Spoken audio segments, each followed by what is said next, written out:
Welcome to another edition of the Hail to Michigan podcast. I am your host, Ronnie Harder, and today I am joined by my two gracious co-hosts, Contown and Matt. Contown, how are you, man? The hand warmer company that everyone buys their hand warmers from. It's like Hot Hands or something. They have a few different types of hand warmers. And they have like the standalone, but they also have ones that you can stick on your body. But if you just buy the normal hand warmers that don't stick, do not put them up against your skin for an entire football game because you will burn. Okay. That's how you're doing, all right? I forgot you said that. I forgot you did say that. Yeah. I remember you telling that story now. That's my Nebraska game recap from Okay. All right. From the sidelines. Well, now we're gonna preview the Illinois game. I'm just kidding. Okay. All right. Well, Matt, how are you? Doing good. Been busy. Been a lot going on, but season's winding down and two big ones here to finish it out. So no third-degree burns. No burns. I am going to the game this weekend, so I may try to get some on Saturday when it's 26. You're going to the game? Yeah. Did you tell us? No. Oh. Intentionally. I'm kind of hurt. Yeah, because Connor would. I don't want to go meet up with Connor when I don't want to have to move when it's that cold. That's 100% true. And I have no intentions of driving 40, 50 miles. No, I knew you weren't coming anyway. West. So. No, hell no. One thing about me, I will never ask you to meet at halftime. I know you're on the other side of the stadium that I'm sitting too, I think. Okay. All right. You're on the north side, right? Yeah. Yeah. We're in the south end zone. That's a long now that we've got a recap of the Nebraska game and a recap of our friendship. I'm not meeting up with Connor. You're not meeting up with Connor. I'm not willing to drive 40, 50 miles to see any of my friends that I do a podcast with. Whatever. It's fine. But now we'll dive into a true recap of the 34-3 win from Michigan over Nebraska. There's really not much to say about this game. Michigan completely dominated on the run game. And Contown, I'm going to start with you as a person that left at halftime this past weekend. What did you see in the first half from Michigan? Allegedly left at halftime. Has not been proven in court. That's true. It was so I mentioned how miserable the weather was. It was always going to be a run heavy game. I mean, that's how Michigan wants to play anyways, but it was impressive to see how efficient the run game could be when you didn't hit any really big plays, and B, everyone in the stadium knew you were going to run because of the weather and just who you are as a team anyways. It was like blowing sleet and like mid 30s. I mean, it was miserable in the stadium. But yeah, it was Michigan just leaned on Nebraska. It felt like nothing, like the most unexciting and uninteresting plays got 5 or 6 yards. Like the line and Blake Corum are just on another level from what they were last year, even at this time. It was really impressive to watch, even though it's probably boring for a lot of the casual viewers. I'm sure a lot of the national audience didn't stick around for all 60 minutes of this game, but it was a road grading. It was really good. Passing game, like the weather wasn't really super conducive to a passing game for the first half, and after the first touchdown, Michigan didn't even need to throw the ball. So don't have a ton of thoughts on the offense as a whole outside of just another opponent got paved. Yeah, absolutely. Matt? Yeah, I thought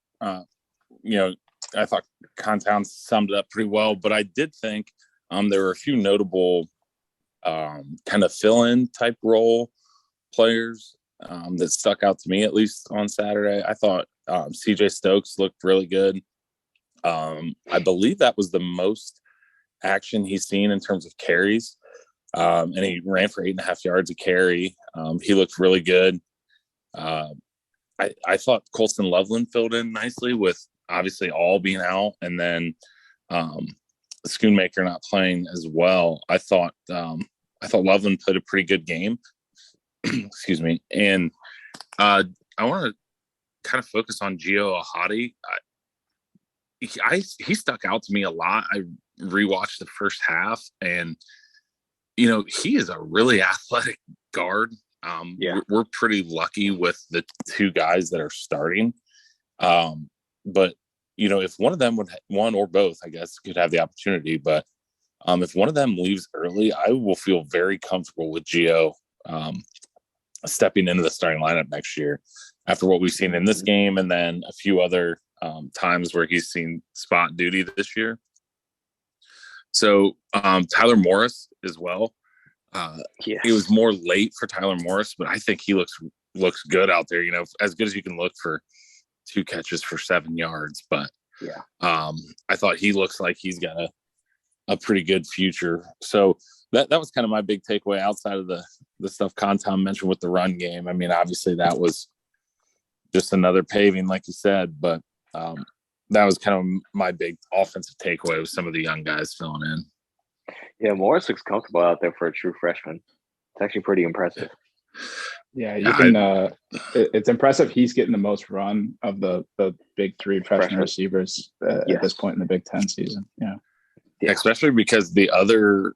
I'm pretty sure I'll check real quick, but Morris saw all 3 non-cons, and then Rutgers and Nebraska. So he took a nice little break in there, whereas Walker was kind of playing. Almost every game. Clemens has played every game, and Walker played every game, but Iowa and Indiana. No, he missed a couple more than that. But both Walker and Morris had a decent little break there, and now both have burned red shirts. So, that it's interesting that he's kind of risen to the top there. Yeah, Matt, that tied Stokes' high water mark for carries. He's had 8 in 3 games, actually. UConn and Hawaii being the other. So definitely his best makes sense. Conference game to date. Yeah, it's definitely the most time he's seen since he got benched after that fumble against Maryland. Yep. So that was really good to see. Maryland. Yeah, 1 carry, and it ended up being a huge fumble. So, but that's really good to see from CJ. What about the defensive side of the ball, Contown? What were some things or players that stood out to you? I thought the D-line looked really good. Nebraska has a pretty terrible offensive line. I was going to ask put it bluntly. So they looked how I expected them to look, but they dominated. Chris Jenkins and Mason Graham had huge games again. Mazzy Smith is Mazzy Smith. Minter had some interesting comments this week about Mazzy and how his impact has been a little muted, maybe statistically or even what the average fan sees versus what the coaches see. That sounds right to me. I mean, even watching the D line in review, and on rewatch, someone who likes to watch D line play, Mazzy hasn't seemed as dominant as he was at times last year, but I think a lot of what they want to do on the front revolves around him. He's a big piece. Mason Graham, he a lot of people are talking about his game. I thought he was really good. This podcast always been super high on Mason Graham. I thought Chris Jenkins was just as good as Mason Graham, but I think Graham, being the true freshman, is getting a lot of the hype post game. But I think the interior D line is ascending as we go into the final 2 games of the regular season here, and I'd say I thought the linebackers also had a good game. It wasn't a wasn't a ton going on for Nebraska down the field, especially once Purdy went out. But the interior D line really stood out to me. The linebackers have been playing a lot better lately. Yeah, there's two really. I mean, obviously Barrett had the big mistake against Rutgers, but then the big interceptions as well.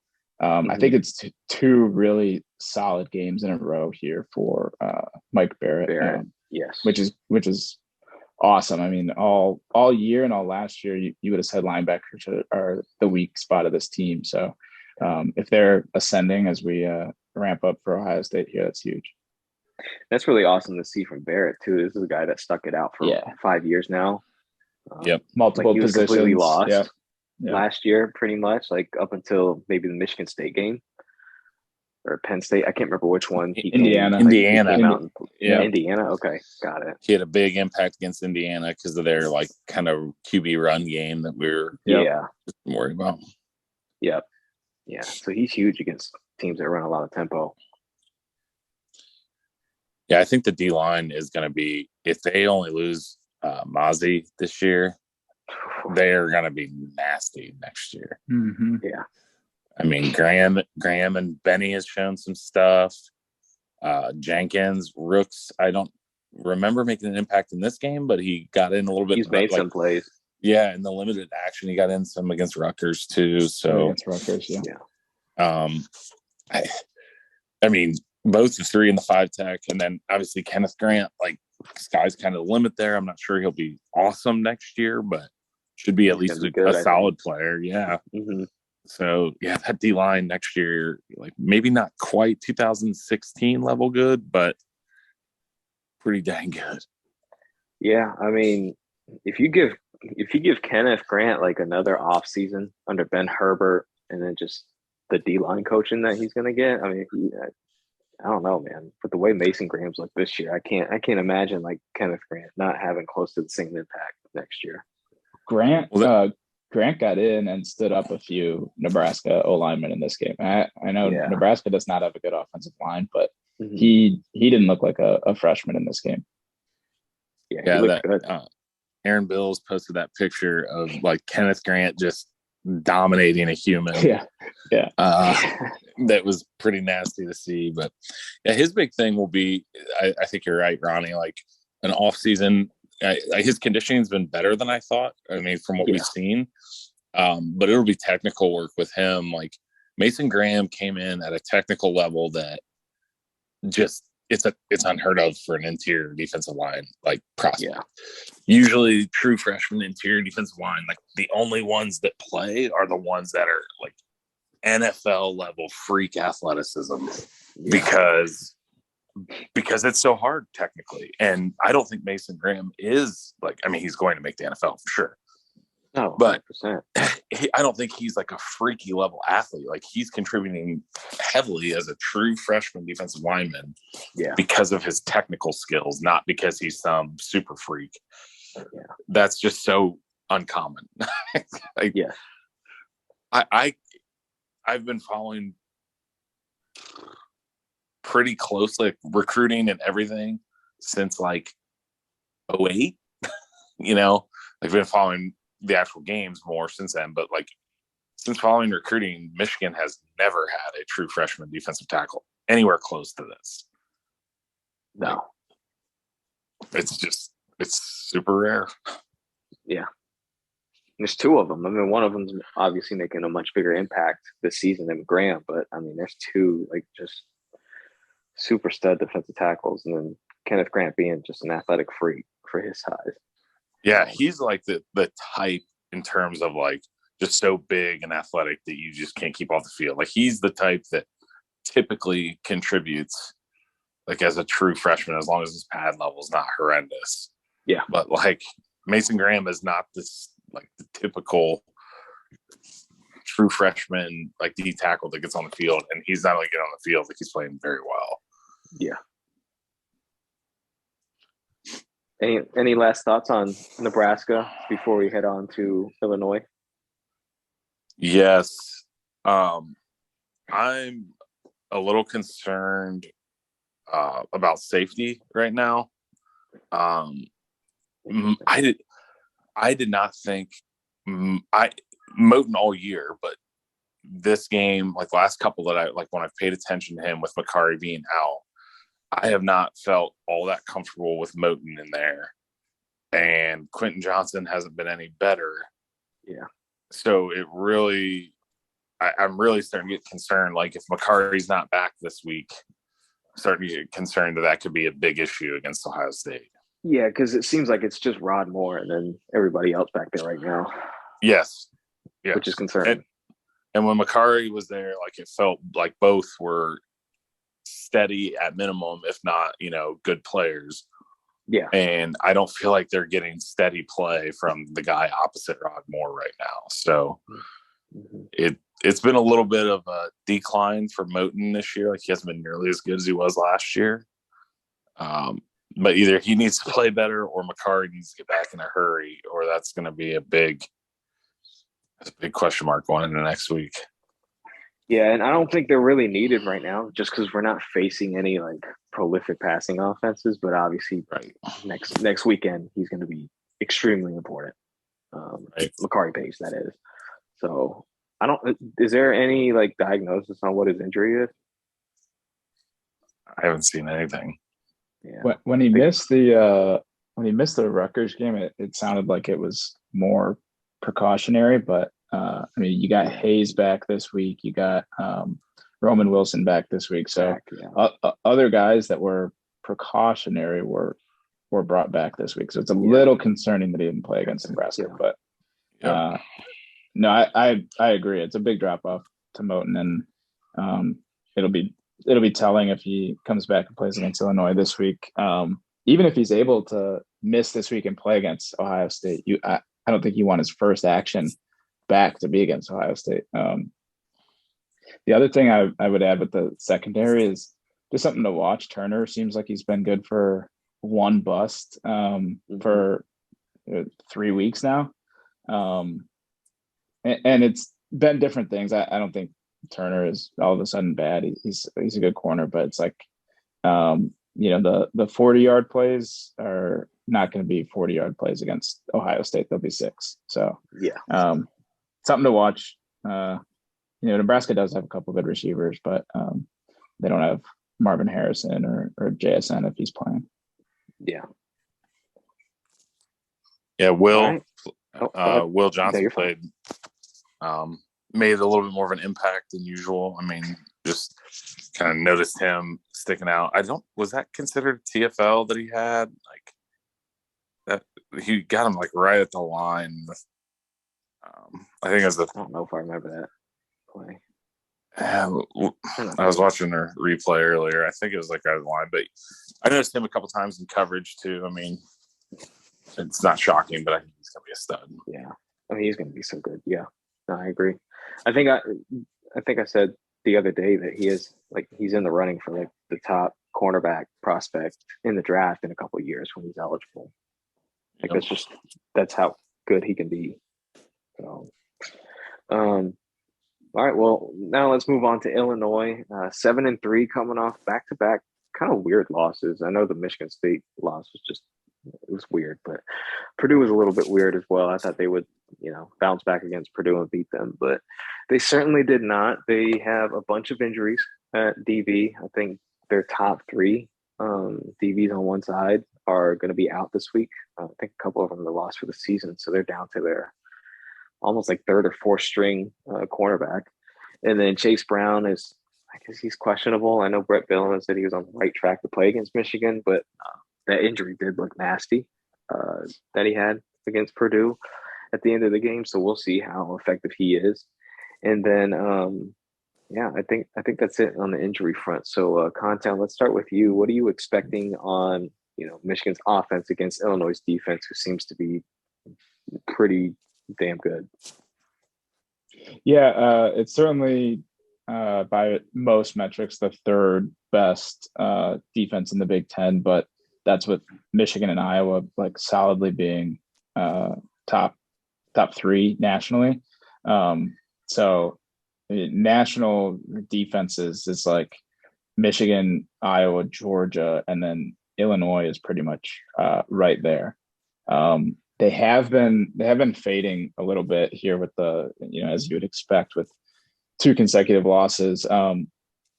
Michigan State they only put up 23 points, but this is a Michigan State offense that is 49th right now in SP plus. Like, it's fine, but I don't even know if I would put it in the range of good offenses. And then Purdue gets to 31 points, which is the most by any team on the year against Illinois. And they put up over 5 yards of play. They ran well, and Purdue is not a good running offense, and they ran for over 4 yards of carry.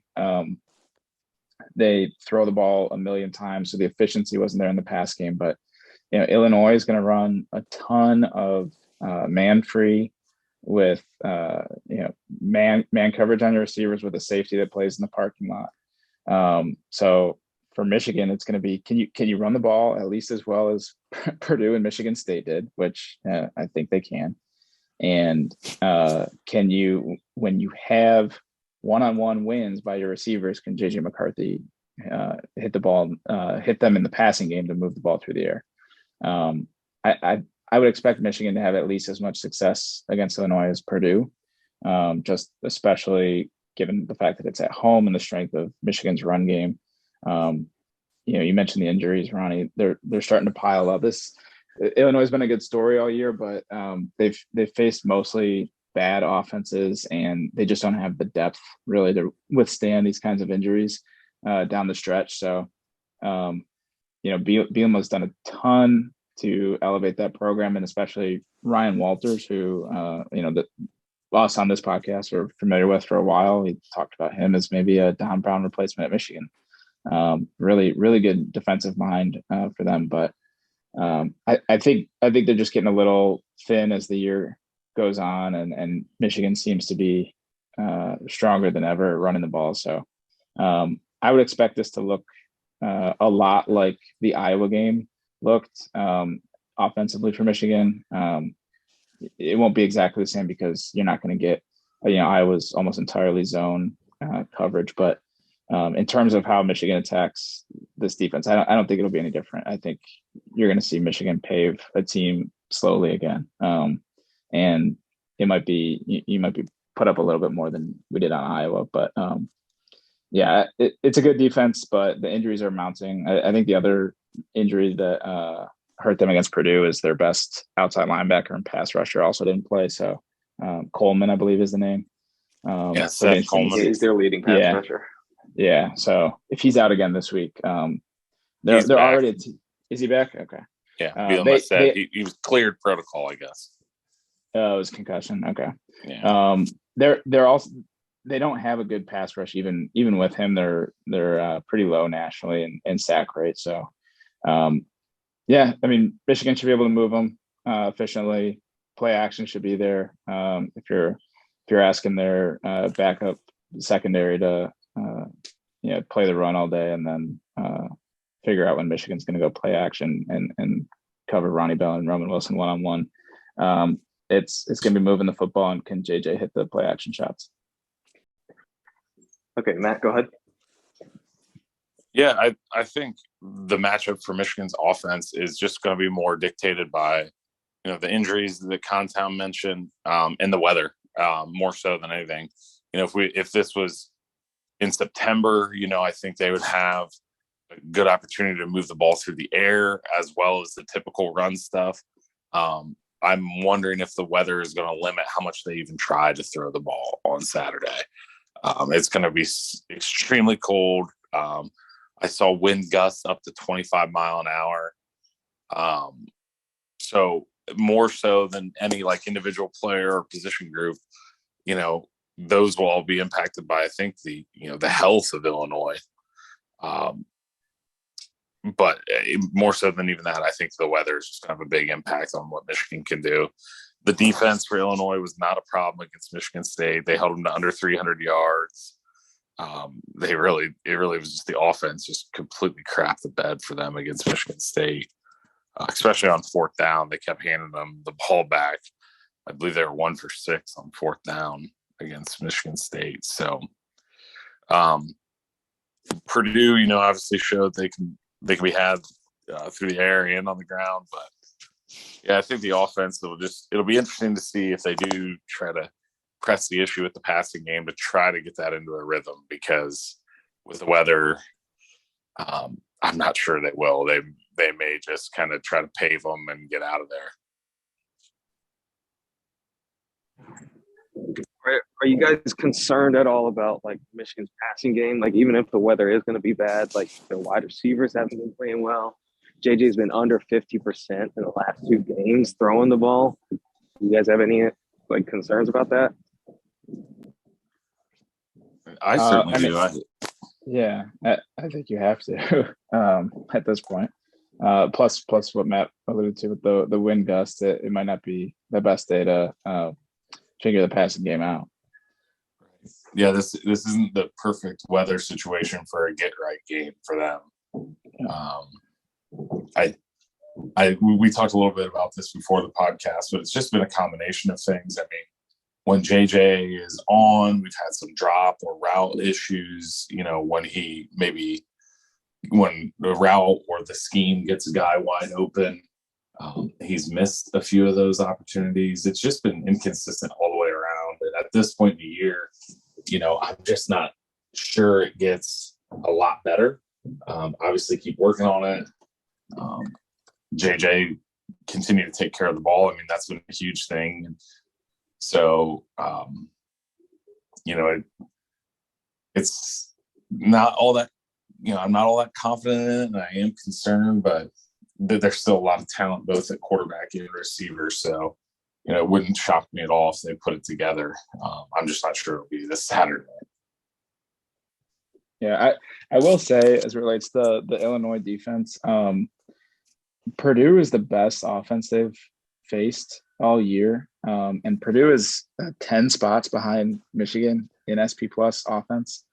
The best rushing attack that Illinois has faced this year is on a yards per carry basis is Minnesota, who does have a good run game, but they're only 39th nationally and at 4.7 yards per carry. Michigan is 6th nationally at 5.6 yards a carry. And Minnesota was still able to run for 142 yards at almost 6 yards per carry. Minnesota only lost that game because Tanner Morgan got knocked out. So I do think Michigan, it's not going to be easy, especially if the weather is such that no one can really throw the ball. But yeah. I do think Michigan is going to move the Illinois front. I don't think, I don't even think they're Iowa level in the front 7. The strength of Illinois' team all year, excuse me, has been the secondary, and they've got Weatherspoon's a great player in the secondary. Walter's a great secondary coach. The scheme is conducive to stifling teams that are already not great passing offenses. They'll shut them down, but this is not a front 7 that should be able to contain Michigan too much on the ground. Yeah, no, I agree. All right, well, let's switch over to the Michigan defense against this Illinois offense. They're mainly a running team. Chase Brown's, is he leading the nation in rushing yards this year? Is it him or Ibrahim? It's Brown. It's Brown? Okay. I think it's Brown, Corum, Ibrahim. Anyway, whatever. Brown leads the league in rushing yards. And, he had a little injury this past weekend. Brett Bielema says he's going to be okay for this game. We'll see. Like I said earlier, it looked pretty nasty. So with that in mind, Contown, what do you think that will have, like the impact will have on Illinois' running game this week? It's kind of crazy that Chase Brown is first nationally in rushing yards at this point, because this is a bad offense by all possible metrics. They are running for barely over 4 yards per carry on the year. They're 89th nationally in yards per play. They're tied with Hawaii at 5 yards per play on the year. That's behind Nebraska. That's behind MSU. Points per play, they're even worse. They're 102nd nationally. I mean, it's a super inefficient offense. It's right there with Iowa. And from a points per play perspective, which their head-to-head matchup bore out. If you watch that game, if you listen to me and put money on the under on that game, you made some money that weekend. But it's truly it's like the best of the worst offenses in the Big Ten, and there are some bad ones, but it's like right around the 100th to 90th rank in most categories offensively, 92nd in yards per attempt through the air, 97th offense overall for SP plus. So it's pretty impressive to see what Chase Brown is doing despite the rest of the offense, and knowing how much he's been able to do on the ground this year. That's like most of their offense. So if he plays, that's big for them. But even if he's only at like 50%, or just not at full strength, it's gonna hamper an already pretty bad offense. Throwing the ball, like DeVito's been an upgrade for them over Sikowski and Brandon Peters last year, but not by a lot. I think he gives them a little on the ground with his legs, but they don't have great weapons on the outside. Isaiah Williams is pretty electric, but he's smaller in stature. They try to get the ball to him through different ways, wildcat stuff, sweeps, screens. He's the playmaker outside of Chase Brown on the offense, but it's just a pretty typical Big Ten West offense. And Bielema doesn't have the guys like he had at Wisconsin, at Illinois right now. So it's going to look like the worst versions of Bielema's Wisconsin offenses. And it's going to be a rough day for him if Chase Brown isn't fully healthy, which we anticipate he won't be fully healthy even if he does play. Yeah, I mean, it'll kind of look like Iowa. I would say Illinois is a little bit better version of Iowa on offense, and maybe slightly worse on defense. Did DeVito come from Syracuse? Yes. Transfer, yep. right? Okay. Yeah. That's what I know. I remembered him somewhere. I can't remember. Apologies to all the listeners of this podcast. A few minutes ago, it sounded like I was having a stroke. I was watching my dog hump his toy, so that was something that was distracting me. So probably won't happen again. But anyway, back to the regularly scheduled program. Matt, what about you? Michigan's defense against Illinois' offense. Yeah, I think Contown kind of covered a lot of the points there. It's really Chase Brown and Isaiah Williams, and I don't think Chase Brown's going to play. I think it's possible. I don't either. I just think Bielema's like just putting that out there to make Michigan prepare for it still. And I mean, did you see the injury? That was disgusting. Yeah, it looked terrible. It didn't look like it quite, probable for next week. And it reminded me of Jamal Charles' injury against the Lions on the sideline. I don't know if you guys remember that, but he ended up tearing his ACL. But it looks really bad, and if it's not Chase Brown, and then it's like, okay, it's Tommy DeVito and Isaiah Williams versus Michigan's defense. Excuse me. I just don't see it. Whether it's going to impact their offense too, and their offense is not nearly as good as Michigan's. So I just think I think Illinois is kind of Michigan light. They're kind of similar to us defensively, schematically. They don't have the talent. While they have some good players, it's not across the board. And then, from an offensive standpoint, I think they love to, run the ball as much as Michigan does. But again, their running back is very good, but their line is not as good. The rest of the players around, Brown are just not great. And if Brown's not in there, I don't anticipate them having much success moving the ball. So I think it's a good matchup for Michigan. I think they'll control the game there. Their line is pretty one-sided too. They have a really good tackle in Polszewski. I'm sure I'm butchering the last name. It's a lot of consonants and not a lot of vowels. Yes. And then the guard next to him, Adams, is pretty good too. The liability is Chrysler, and the other tackle, Pearl, are both pretty bad. So even the run game is kind of one-sided. Chase Brown makes a lot happen when he's healthy, but it's not like a fully weaponized Brett Bielema offensive line. Nope. I'm glad you tried to say his name. Yeah. I wasn't going to do it. This Paul Suski? I don't know. He's got the name of like a future felon Michigan State defensive end. Oh my God. And a Schick. Like a Michigan State defensive end that has controversial opinions about mid 20th century European leaders. Oh, Jesus Christ.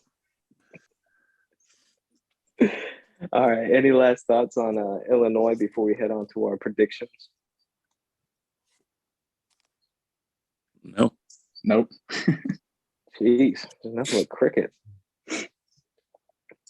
So I looked on Prize Picks, and even though it's Thursday, they don't have any props for the Michigan game on Saturday, which is so weird.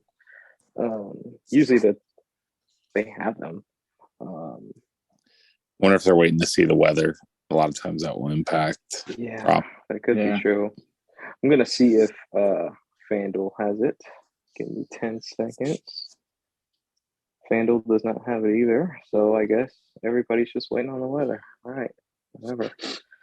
Matt, you win the prize on that guess. So I'm just gonna make up some props for you guys, and we'll go from there. Let's go JJ McCarthy over or under 185.5 passing yards. Contown. I'll go over. I think the injuries the injuries for Illinois is going to be too much. I just think they rely too much on man coverage and don't have the depth yet as a program to handle Michigan's level of receivers. Even though we've been a little disappointed with receiver play as of late, and the offense has been really run heavy. I just think the run game is going to open up some play action things, and I think ultimately it's going to be Weatherspoon and a whole lot of backups out there. So I think I'll go over. I don't think we're going to throw for 300 yards, but I bet JJ gets to 200.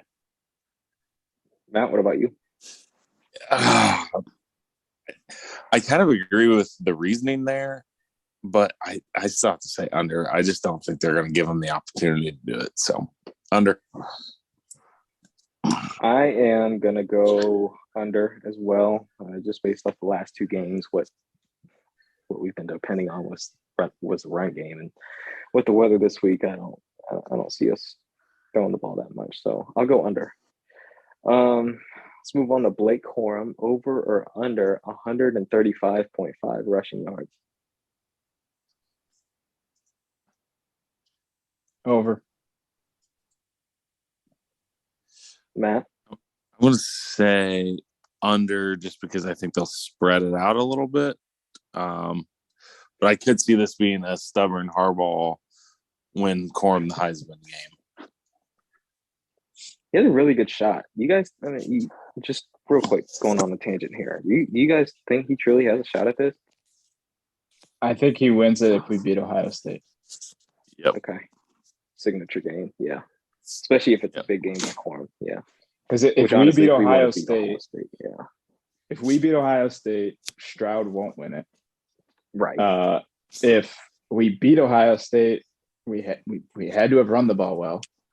So he probably had at least a good game in the biggest game of the year. Yeah.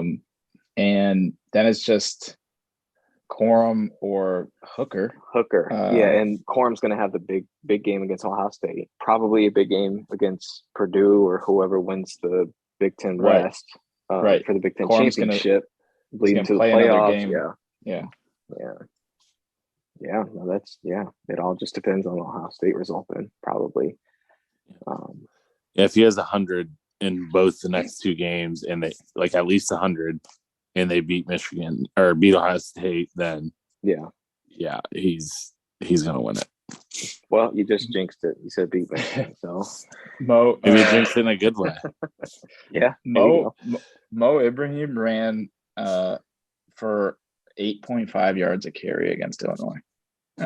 Wow. And like Ibrahim's great. So I'm not saying that like of and course a good O-line is going to do that. Minnesota. A good O-line, but Minnesota can't throw the ball downfield, and you know that the offense is Ibrahim. And he still got 8.5 a carry. So I think Cormel. I think he'll probably have like one chunk run, and I think he'll get to 130, 140 is kind of in his range all conference play. So I'll say it goes over. Not to continue this tangent here, but do you guys think it's been weird that outside of Rutgers, like these past few games, Nebraska, Michigan State, Iowa, not long before that like teams have been or seemingly been playing to take JJ away and not stop the run game? Like typically when you have like this one-sided of an attack, like the next opponent is like dead set on stopping that aspect of the game. Like we'll let JJ, force JJ McCarthy to beat us. And like it hasn't happened yet. Like, do you think that's weird that that's been? Yeah, I mean, Michigan State had two safeties over on State Street. I mean, Illinois will be the first team we've played since I don't know when that's not going to spend most of the game in a too high shell. I don't get that approach against Michigan. So yes, Matt. And part of that's just what they do. Like so many teams play quarters that you want to line up with two safeties, but like Rutgers would line up with one, like 8 yards, 9 yards off the ball. So at least they were kind of bringing him into the box. But like Michigan State was parking, like you said, Ronnie, Michigan State was parking two safeties 12, 15 yards off the ball. Yeah. So was Iowa. So was Iowa. For what? And they did it the whole game too. There was no adjustment. It was just like, we're going to take away the deep ball that you guys haven't been hitting since Hawaii.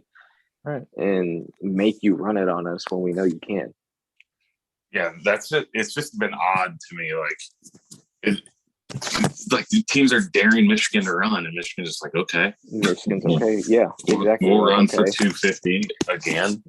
Yeah. And they're going to run. That's the thing. They're going to run. You still can't stop them.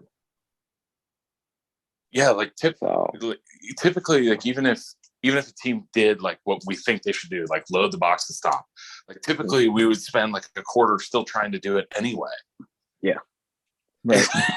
But no one's even doing that. So it's like, okay, well, I guess we'll run against this 7-man box all game. Yeah.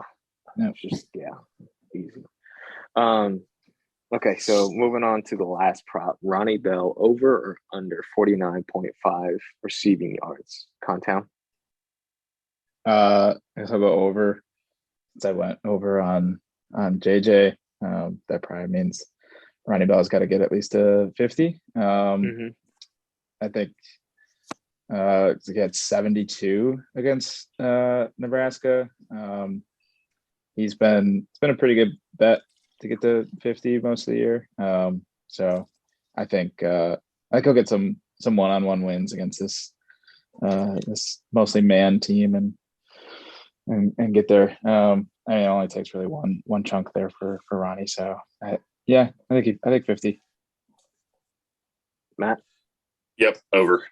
This weather, steady Eddie, like that's the guy you're going to look to. Yeah. So yeah, I think it'd be over.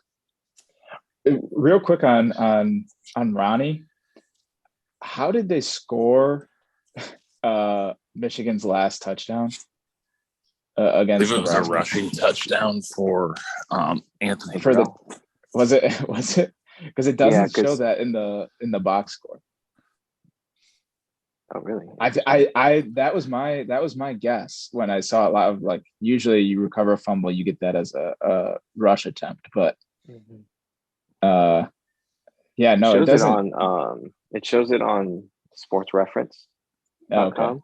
On ESPN, it does not show Andrew with That's a so rushing weird. touch. Yeah, I would have figured that It, just because Bell fumbled it and then Andrew recovered it. So it doesn't on CBS either. It says 1 receiving touchdown, which was Ronnie's. It says 2 rushing, which one was JJ and 1 was Corum. that's funny. Wow, so weird. Unless Andrew had like a rushing touchdown that I didn't know about before. Oh, No, he didn't. yeah. No, that's how it should be scored. That was my No, you're right. instinct, Yeah. I agree. All right. Well, let's go get on the score predictions. Contown, let's start with you.